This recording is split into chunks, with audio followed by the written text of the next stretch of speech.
Hello and welcome. This is one of our library tutorials as part of a series. This particular tutorial covers academic OneFile. You're most likely watching this video because you've been assigned a paper or a project that has asked you to use library resources or academic resources for your paper. Academic OneFile, which we're going to cover, is a great database for doing keyword searching, for doing some subject and discipline searching.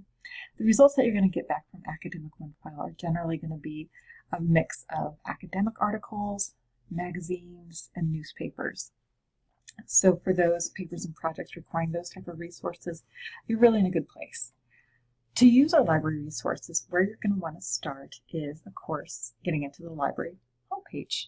You can start by going to bluecc.edu, the college homepage, of course. And then if you click on this link, library, once you click there, you'll be at our library homepage. The resources we're going to go through here are available both, of course, on campus. They're also available off campus. If you're trying to access these resources off campus, I just want to mention quickly that you do need to get a library card. If you are a Pendleton student, that's simply a matter of going down to Marl Hall, getting your student ID card, and coming to the library for us to give you a library card number. If you're off campus and you never come to Pendleton, which is fine, that's how it goes, you can still request a library card number, and you would do that by going to this How Do I link, clicking on the second tab over, Obtain Renew a Library Account, and depending on whether you're a new student or a returning student who had a library card in the past, just follow one of those links and that will take you through the steps that you need to get a library card. All right, so going back to our library homepage, we're now going to look at Academic OneFile, and that's one of our library databases. So we'll go ahead and click on this link. We have a lot of library databases in different subjects. For the most part, you're going to find what you need probably among our top library databases, including the one we're going to look at right now, Academic OneFile. Academic OneFile has a variety of search options. They have a basic search. This is your keyword searching. This is where, this is a kind of I think it can be a tricky search because it can be really easy depending on your search. It's familiar, it's a Google type search, but it can be more challenging because it can demand you to be really thoughtful about the keywords you use. And because the words you use might change based on the discipline or subject you're working in. It might change based on the level of scholarship you're doing. So some natural terminology that we might use, say, for example, we wanted to look at a topic of student success and motivation, perhaps. You could certainly type that in. It's a great search. But as you look through the database, you might say, well, it seems like more people are relating this term academic achievement and motivation. And because academic achievement tends to be more of the phrasing that we use in the field of education. So it's just something to keep in mind of being flexible with your language, thinking through how else could this topic be discussed based on my discipline. You can also, they have a subject guide search, which is really helpful. And you can also search by discipline. We know most of you are working in some sort of discipline or pre-major, or this just might be an area that is of interest to you. I'm going to focus on psychology for this example. So with psychology, as we click down, we can see it covers a variety of areas that are discussed in psychology.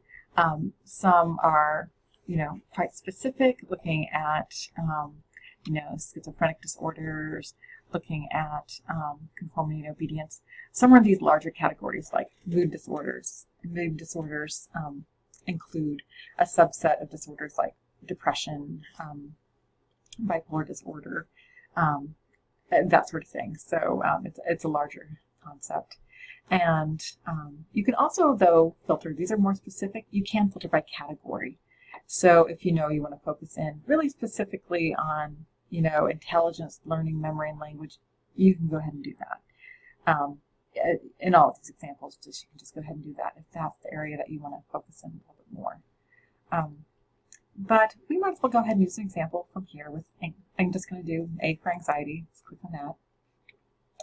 So when we click on that, this filters our search automatically to all of the journals that cover this and reports and that cover the idea of anxiety disorders, which is a huge topic. As you can see, in academic journals alone, we still got 1,600 results.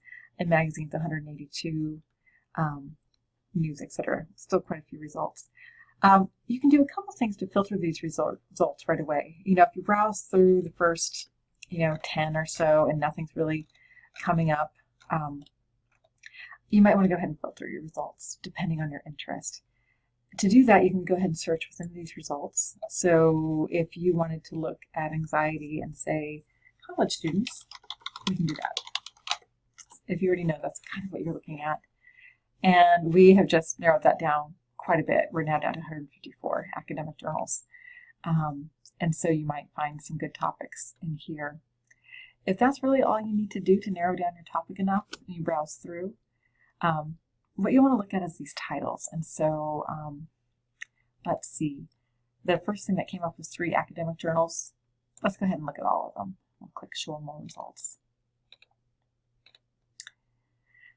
And as we browse through, let's see. Interesting. Oh, alcoholism and anxiety. I'm trying to find one that really let's see. Well, here's one on suicide, which is a huge issue, of course, across the globe now.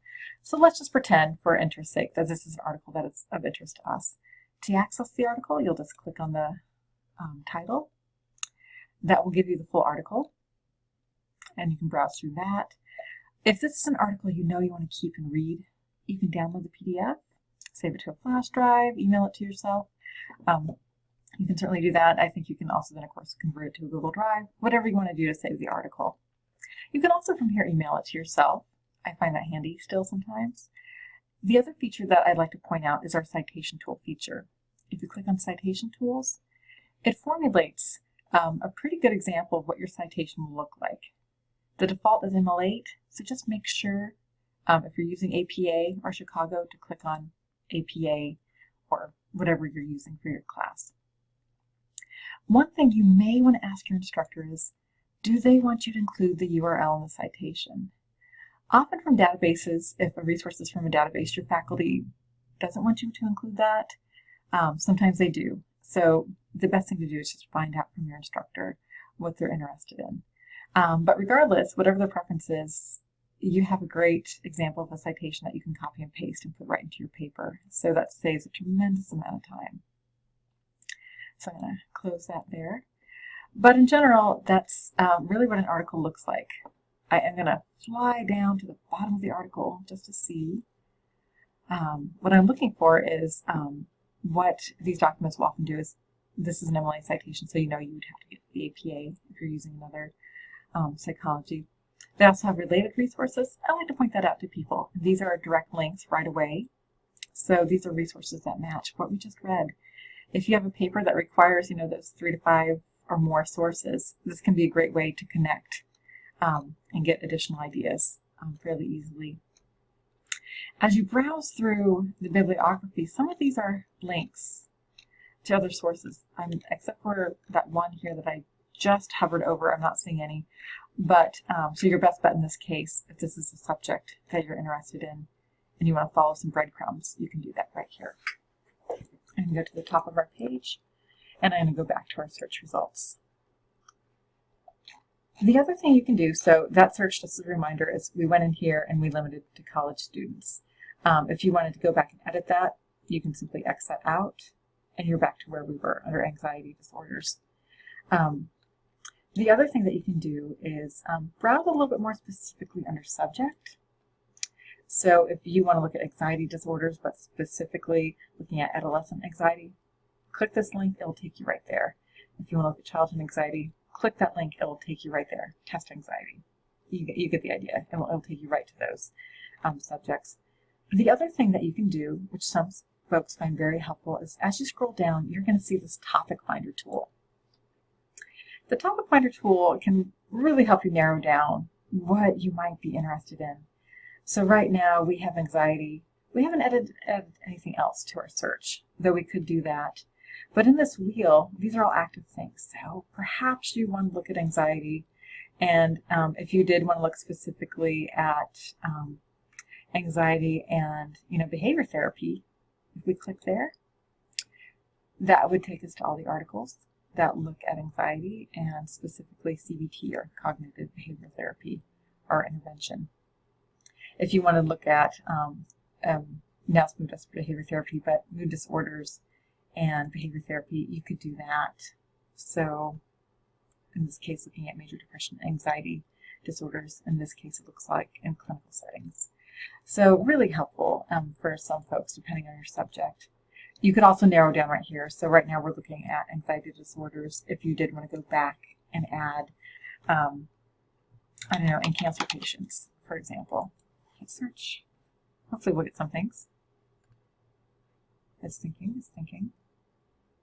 Ah, okay. So I'm sorry. I thought this was a search within.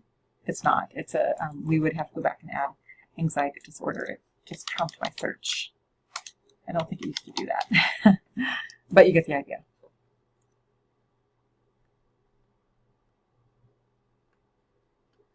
So again, that's looking specifically at cancer, looking at you might want to find yourself and looking at mood disorders and maybe advanced cancer patients, or patients who are at that cancer diagnosis state. Again, this will take you to all the articles looking at this particular issue. So I'm going to go back to our Academic OneFile homepage here. Let's see, it's the easiest way to get there. Probably right there. We're again back to our major search screen here. This is similar, but I do want to point out the subject guide search feature to you. This again is where you can look at, say, anxiety, but you do have to type it right. And this can help you focus in on different subjects within here. It's the database trying to guess, what do you need? What are you maybe interested in? And you can see it starts separating things out by population, childhood, adolescent. It looks at different conditions of anxiety, such as the broad spectrum of generalized anxiety disorder to specific areas of separation anxiety, test anxiety, intergroup anxiety, that sort of thing. So, and if we click on childhood anxiety, search, and there's subdivisions. So you could really look at the analysis of childhood anxiety, diagnosis, if you wanted to look at specific educational aspects. Certainly you could do all those things. So just another way to look through these articles. And of course our basic search always remains at the top, where you could type in anxiety and say college students right away if you wanted to. And in fact, it tries to be very smart and to guess what we're looking for. And our basic search, in this case, brought up quite a bit, 12,000. You might decide right away you want to limit your results. Another thing you can do, of course, in our filters, you may have noticed, is let's limit by publication date. If you know you just want things from the last couple years, you can go back to, say, 2014, January, and to, today. Oh, I didn't get my from. But you get the idea, and hit search, and that gives you the most current results. So that's Academic OneFile in a nutshell. One thing I'd like to highlight is that you can always that should take us back to our homepage. You can always contact me. I think we hit our contact information right here. Oh, that's our policy statement. We must have put it under contact us. That makes sense. Here I am. If you need to email me, that's the best way to get a hold of me. If you have a general question, you can just email there. So please feel free to contact us at any time if you need help with your research at any stage. Thanks.